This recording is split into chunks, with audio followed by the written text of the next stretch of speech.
This is your Tuesday Daily Delivery. I'm Michael Rand. Hope you guys are having a good day out there today. If I haven't shared this yet, programming note, there are no shows Thursday or Friday this week. I think I might have mentioned that on a past show, but just to be clear on that, just taking a little bit of extra summer time off, burning a little bit of that vacation time, but after this week should be back into that regular 5-day-a-week schedule as the everything kind of builds up and catches up. I mean, August gets a little bit busier once the Vikings are now into, deep in the heart of training camp and then preseason. Twins are going to have an interesting month of August. There's going to be plenty to talk about. So just getting a little extra time out of the way before things truly heat up. Although they're pretty heated up already. We got lots to get to today. Ben Goessling, who covers the Vikings, will be with me in a little bit, joining me from Vikings training camp to talk through a whole bunch of interesting stuff. I just hope he's not recording any of it with his phone video-wise, because that would be wrong. Don't want to give the opponent any edges along those lines.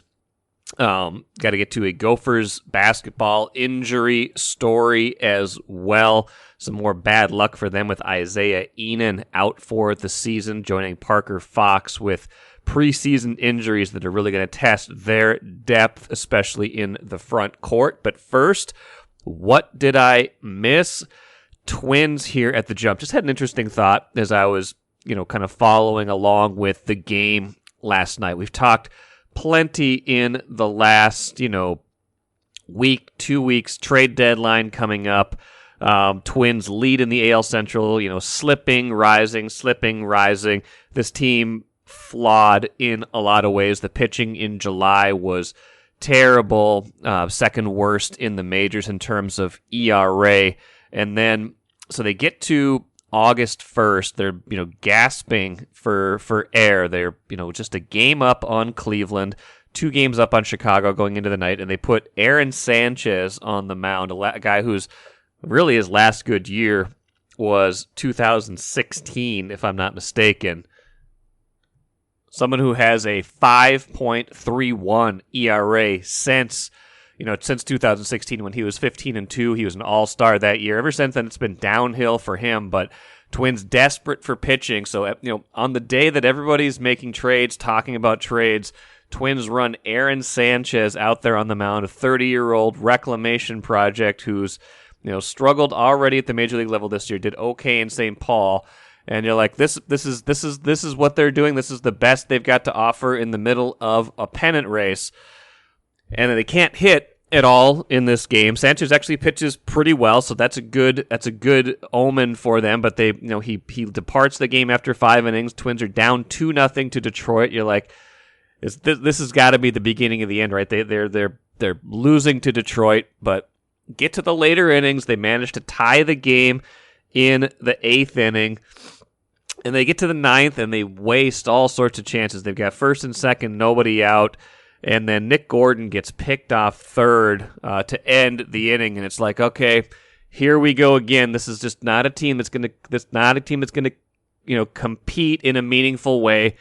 And 10th inning, Detroit goes ahead. You got the ghost runner, the starting runner, whatever you want to call it. They go ahead 3-2, and you're like, okay, they're just going to go down meekly in the bottom of the 10th, and then Jose Miranda, who already had an RBI, a two-run hit earlier in the game, ties the game, and then Gio Urshela, who new dad, hits a 2-run home run to end the game 5-3. And this team, you can't stay mad at them. I guess that's my overall point. You can be frustrated with, the pitching predicament, the injuries, the lack of, bullpen care that went into the start of the season. You can be frustrated by some of the excruciating losses they've had. You can look at the sum total of everything and say, how can they even really meaningfully upgrade before today's trade deadline?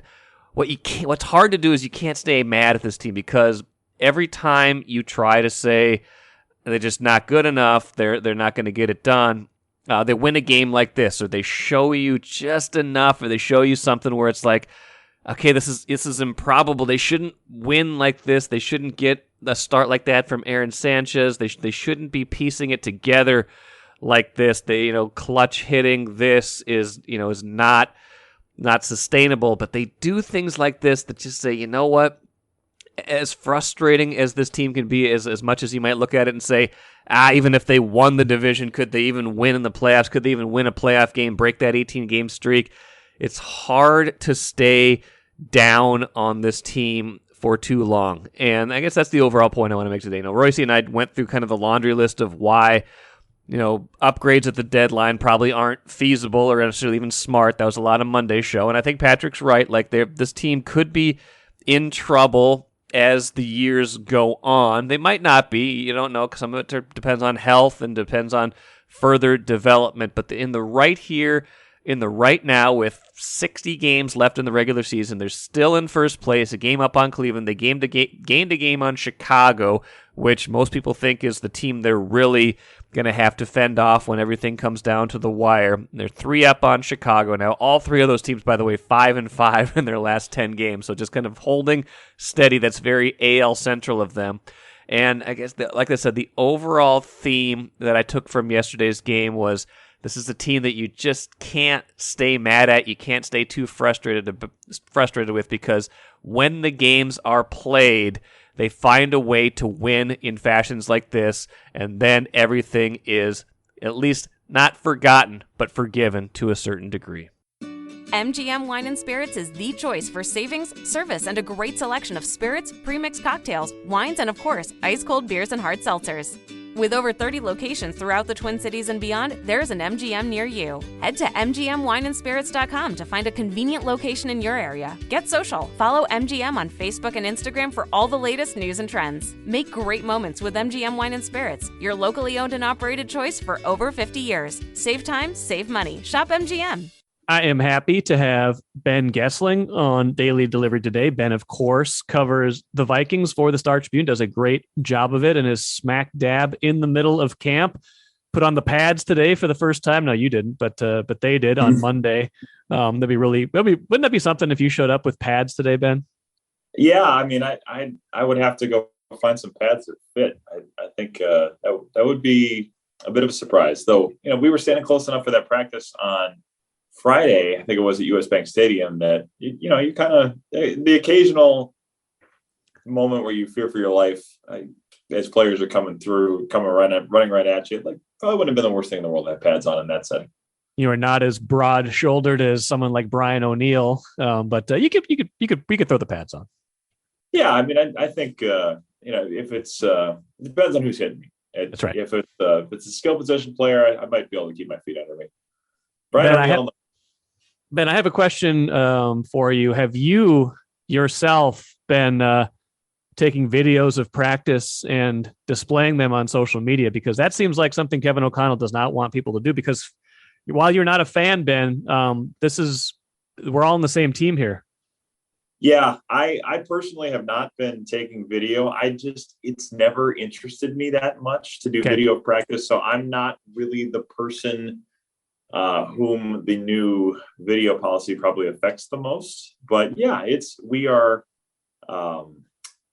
cracking down on video for both reporters and fans from open practices in an effort to keep other teams from seeing what the Vikings are doing as part of it. At least the first day that fans were allowed in after this policy was pretty prominently displayed, it didn't seem to work. There were quite a few fans that had put up video of just about every play of practice, including several that had then gone to find an old copy of the Rams playbook and link up what the Vikings were running on the field with the play that it mirrored from the Rams playbook. And one would assume that a fair amount of the Rams playbook from the last couple of years where Kevin O'Connell was there is similar to what the Vikings have. So we'll see if the wishes to have loose lips not sinking Viking ships work a little better or heated a little better in future days than they were in the first open practice on Saturday. Now, is this typical? I mean, is this just kind of an understood policy or something that's been asked of, when you covered the Mike Zimmer regime? Were were they as concerned about fans videoing practice? Ben shaking his head. So no, this is a new. No, they were not. Is Kevin O'Connell particularly paranoid then? Is this a function of his, he was with the Patriots for a while, Ben. I'm just saying, is he of the Bill Belichick, less is more, maybe even Sean McVay, less is more style of, giving away the company secrets? Well, I would say a few things here. Mike Zimmer, we did not have that restriction placed upon us in terms of putting a video up of practices. And I don't think, and fans really didn't either. This was a new thing this year. And that might have been because Mike Zimmer wasn't spending enough time on social media to be aware of the effect of it. I personally think it's a bit over the top, especially given the fact that the Vikings run the same offense in broad strokes, at least, as a lot of teams in the league, including their biggest rival, the team that they're going to play week one. They also run the same defense in broad strokes as said rival. So you could argue that makes it so that you need to have even more secrecy because granular details then may make the difference. I still tend to think it comes down to which players execute the best and which players are the most talented when they do it. So Kevin O'Connell's reasoning for it, though, at least as he's explained to us, is that he has in the past benefited from that. He has been the guy that has been able to go on social media, or has had maybe bosses tell him, go on social media and find videos of what teams are doing from fans at training camp. So that's his reasoning for it. I don't particularly think it is going to make a huge difference in the Vikings' one-loss record this fall, but that's at least what he has been going with at this point. We'll see if any changes come to that, or if fans start to heed that policy. I'm not saying that fans should or shouldn't. I'm not here to say that we're all part of the same team, because the reality is, at least in the media, we are not here to ensure that the Vikings win games. We are here to give fans a better idea of what is going on with the team that they care so much about. But it is not our job to try to help the Vikings win. It is not our job to try to help the Vikings lose. It's our job to write about what happens. It's there's no great ulterior motive here. And for us, it is, if people are posting video, and some reporters do probably more than me, it is an effort to help fans see what's going on with the team. So, I think on Monday they were live streaming a portion of practice as well. So, it's there's a lot of business and football interests that kind of have different goals, perhaps. Interesting. If one was out at camp, regardless of whether they were videoing things or not, what would they have observed in these first, handful of days? What are your early training camp observations from what you've seen so far, whether it's style, whether it's specific players or, personnel groups, things like that? Well, I think so far, the secondary is going to be a big part of what we have our eyes on through camp, because they have a lot of things that they're trying to get right in that group that need to go right pretty quickly. Andrew Booth early on has looked good. He has made a couple of plays, at least in the non-padded practices, that were fairly impressive. And we'll see kind of how things shake out as we get a few more days into the padded sessions, and how things go when he is able to press receivers and when he's able to go up against the same guys, a couple of different times. But made a couple nice plays last week. Certainly a guy that the Vikings need to take a step forward quickly, especially if he's going to possibly fight for that starting cornerback spot. I'm keeping an eye on that. I think it will be interesting to get a further look at the pass rush in some of these padded sessions, because at least early on, Zadarius Smith and Danielle Hunter have looked awfully good. They've looked awfully fit. They've looked healthy, and they're both dynamic players when they are healthy and then they come in shape. So seeing how they develop, and then just seeing how Kevin O'Connell uses players, it's sort of this fine line, I think, between, and he's talked about when we put the pads on, we got to go. We got to try to be. Is he channeling Chip Scoggins? What's he doing? He is channeling Chip Scoggins. We got to go. Go. Yeah, there is an effort, I think, to make the most of the padded practices you have, but he's also not trying to overload players, and he wants to be as healthy as he can, especially when week one is a division game against the team that has won the NFC North the last 3 years. So How he uses Dalvin Cook in practices. Does he find ways to mix up some of the workload? Do you see guys like Alexander Madison and Kenny Nwangwu get more reps with the first team? Ty Chandler, a rookie that could end up in that mix. I'm curious to see how some of those things work out as well, especially if they're trying to keep Dalvin Cook a little bit fresher as he heads into the year. You mentioned Booth. One final thought before we move on to a couple other things. You made a good point on Access Vikings last week. You made more than one good point, but one that stuck with me was how the secondary right now, at least among their primary players, doesn't really have someone who's kind of in that established mid-career role. That, you've got a lot of younger guys like Cameron Dantzler, Booth, whoever's going to be the opposite starting safety, either Lewis Seen or Cameron Bynum. And then you've got the, Harrison Smith, Patrick Peterson, good players still, but questions about, how long they will remain at a certain level. That's an interesting thing. I don't know if it's a problem so much, but it's something to watch on this in the secondary, and that there's not like that one guy where you're like, yeah, this guy, exactly what you're going to get, whether it's because of, age or whether it's because of just flat out ability.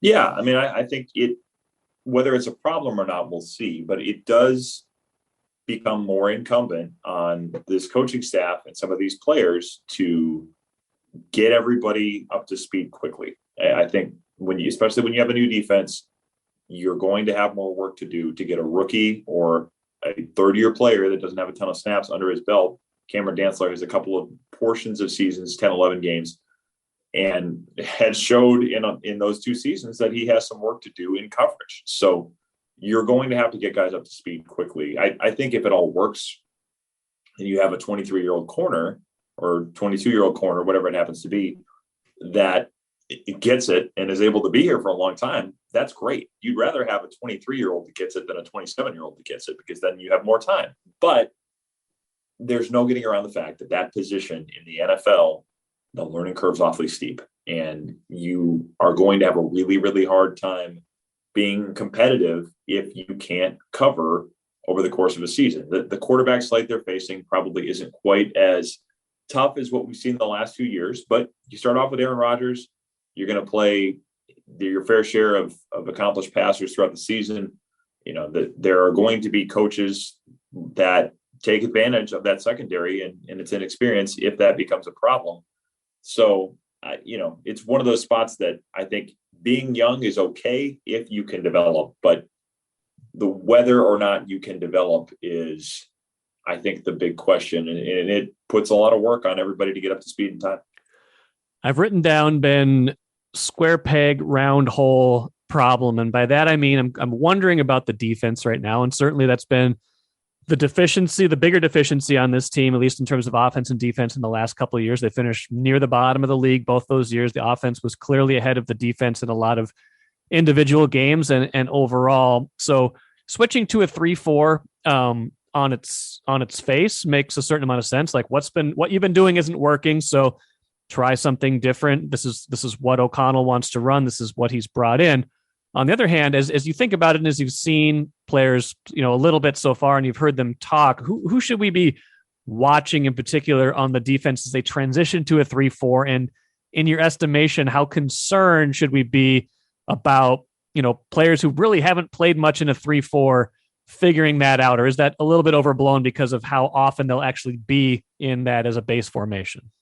It's probably a little overblown. It is new. It's interesting. We've focused on it a lot because of that. But I think when I asked Kevin O'Connell about that in his introductory press conference, he said, we're going to be in nickel or a sub package 75% of the time anyway. So you're not going to see it enough that it changes things all that much for a guy like Danielle Hunter. But there are going to be times where you see it. And there are certainly going to be times, I think, where teams say, let's keep them in their base personnel in case there's a matchup we like, or we like the idea of Danielle Hunter having to divide his responsibilities between possibly dropping into coverage or coming after the quarterback. I think most of the time you're going to see him come after the quarterback. Again, we probably shouldn't overstate it, but I do think you'll see teams maybe try to keep the Vikings in that base to see if everybody understands how to execute their assignments and do what they're supposed to do with a new look. So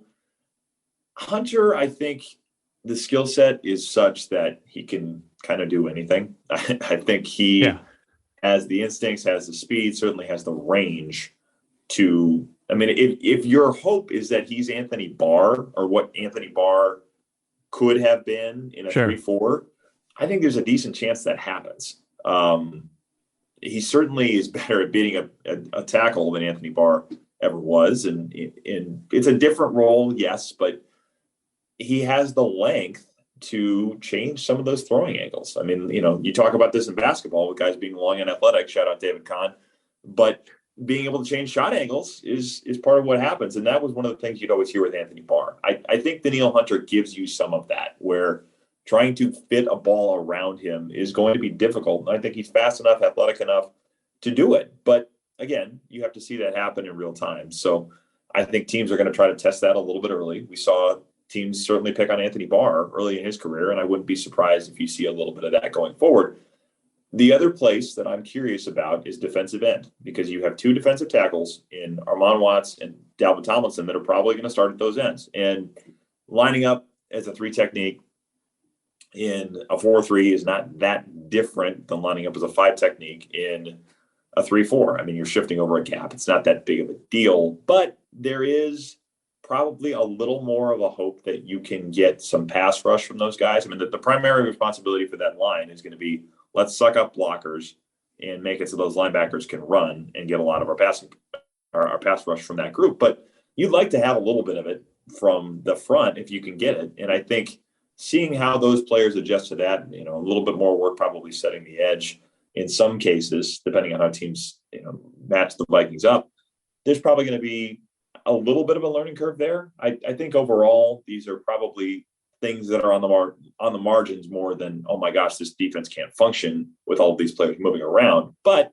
like we're saying, a play or two here or there, especially we saw it last year, every single week, that could tip a game. So those players figuring out their assignments in a new defense, I certainly think is worth keeping an eye on. You referenced David Kahn. For any problems you might have had with Kwesi Adolfo-Mensah's first draft, he at least did not select 4 point guards, none of them being the correct one in Steph Curry. So there's that going for him, which is nice. Ben Goessling, a couple more things for you. One, I saw our colleague Mark Craig wrote about the wide receivers the other day. We've talked about, kind of the depth behind Justin Jefferson and Adam Thielen. It's an interesting thing, especially if they want to do more 3 wide receiver sets, things like that. How much are they going to be able to do you think, what Kevin O'Connell wants? Do they have enough personnel there to kind of run all the offense that he wants to run? Yeah, I think they do. I mean, KJ Osborne, I think, is for real. I think the year he had last year, and there were enough moments where they counted on him in big spots, that I don't look at that as, well, somebody had to get the ball. He just benefited from Jefferson and Thielen getting all the coverage. I mean, yes, you certainly benefit from some of that, but I think he came through in enough spots that I would expect he's going to make a meaningful contribution this year.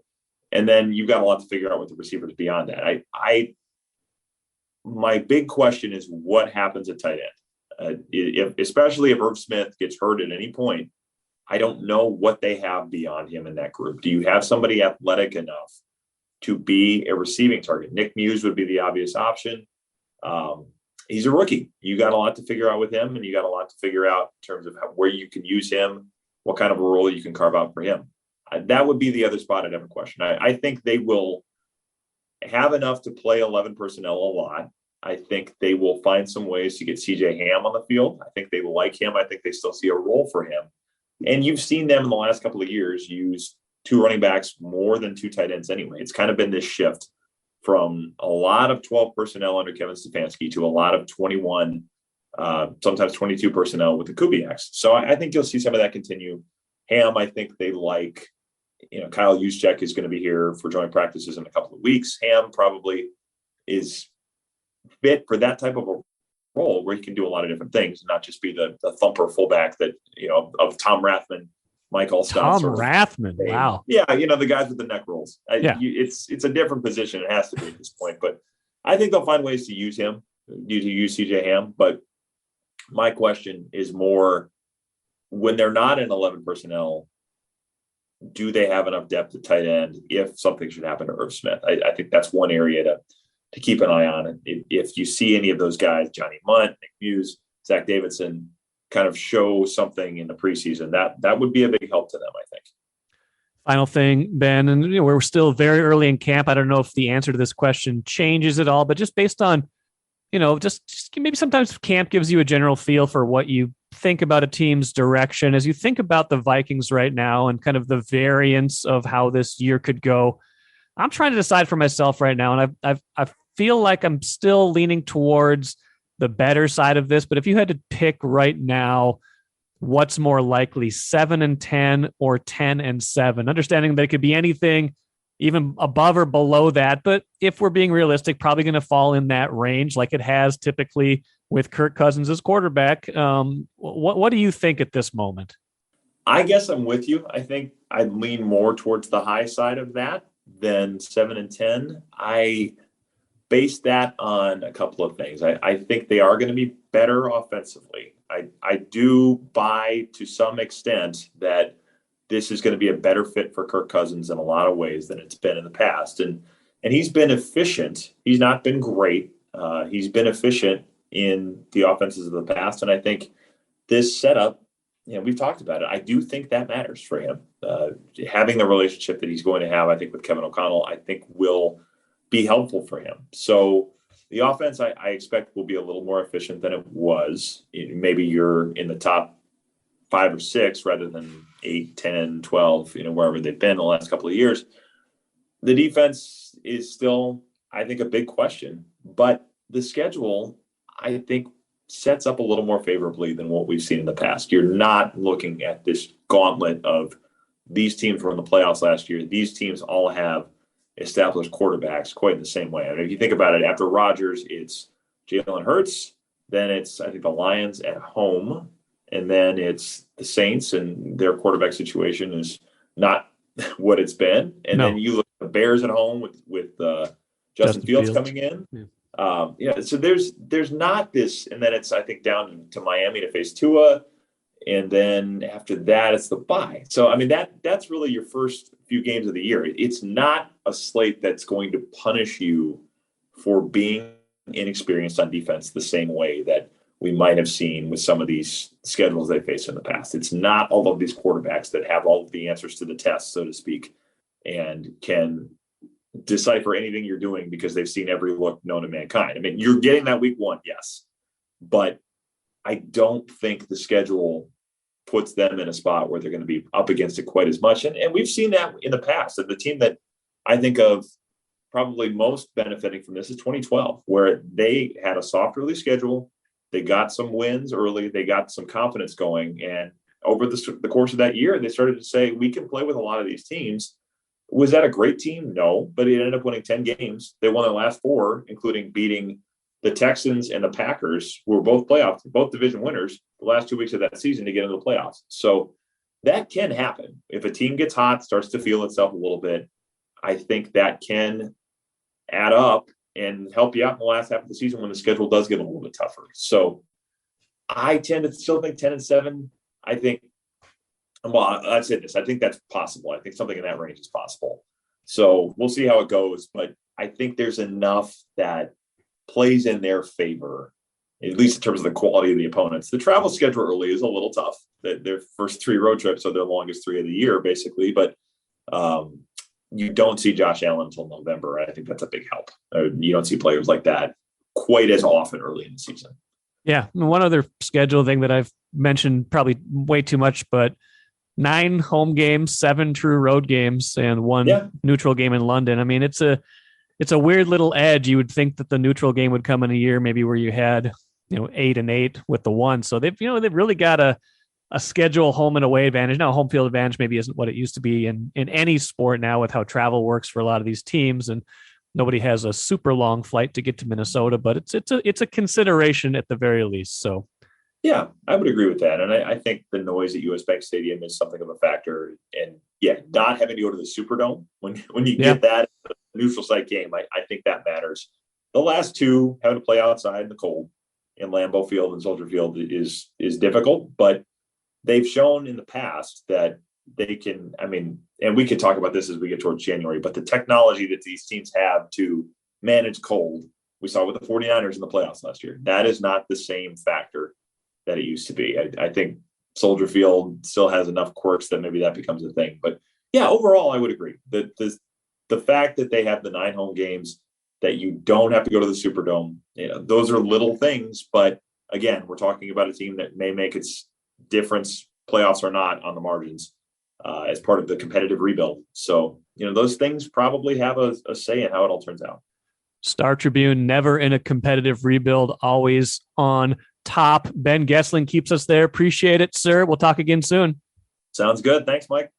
I enjoyed that conversation with Ben Goessling. Hope you guys do too. Ben is one of the best in the business and always provides good insights. Ben and I did not talk at all about special teams, but timely fashion, as luck would have it, we didn't really have to, because Matt Daniels, special teams coordinator, the new special teams coordinator for the Vikings, talked on Monday, and he had some pretty interesting comments. He's a very fired up guy. Loved his whole, getting fired up for the season, what he looks for in special teams players, stuff like that. But he had a comment about Vikings kicker Greg Joseph that I wanted to play for you now. I'll put it on record right now and say that I firmly believe that Greg Joseph will have his best year in his career this year.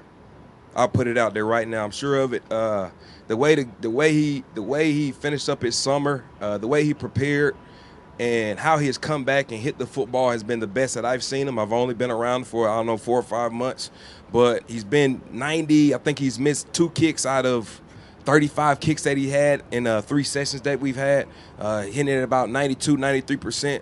But you could just tell the process and the approach that he is taking on each individual kick. You can just tell he's really dialed in, and I'm excited for Greg, and I'm thrilled to have him as my kicker. First of all, that's pretty bold.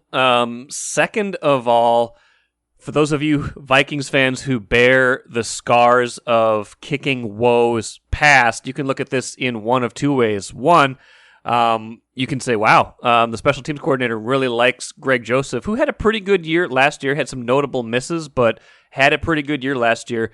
You can look at it and say, this special teams coordinator really likes the Vikings kicker. Maybe that means this is something I don't have to worry about this year. On the flip side, if you are the kind of Vikings fan who will worry about everything and anything, you might look at this and say, oh man, he just jinxed us for the whole year, and now Greg Joseph is going to have all sorts of problems, and there's going to be, games where you remember this quote. I don't know. I mean, what could go wrong with the Vikings kicking game is an easy thing to say, but I think overall maybe take it as a positive that the new special teams coordinator, who has no real, vested interest in, Greg Joseph, has no real investment other than that's the kicker he was given, is very high on him right now and thinks he's primed for a great season. So just remember that quote as the year goes on, for better or for worse. Let's finish with the cooler. Like I mentioned at the outset, Isaiah Enan, Gophers men's basketball, big man, forward, out for the season. Another injury for this team. It just seems like they can't catch much of a break right now. Enan's 2nd year in a row that he's going to miss time, injured during summer practice. 6'10". They thought that he was going to be someone who's going to help them quite a bit this season. It's, front court, they're kind of lacking in experience. They've already lost Isaiah Enan and Parker Fox. So just tough breaks. Can't get these guys healthy, and we'll see kind of how much of an impact this has on the season. But tough break for Ben Johnson's team, and we'll see where they go from here. Speaking of see where they go from here, that'll do it for me today. Should have a lot to talk about on Wednesday's show. Again, final show of the week. We'll get the exciting conclusion of the Major League Baseball trade deadline. We'll see how the Twins fare against the Tigers. We'll have all sorts of other stuff as well. Thanks for joining me here on Daily Delivery today. Michael Rand, back at it again on Wednesday.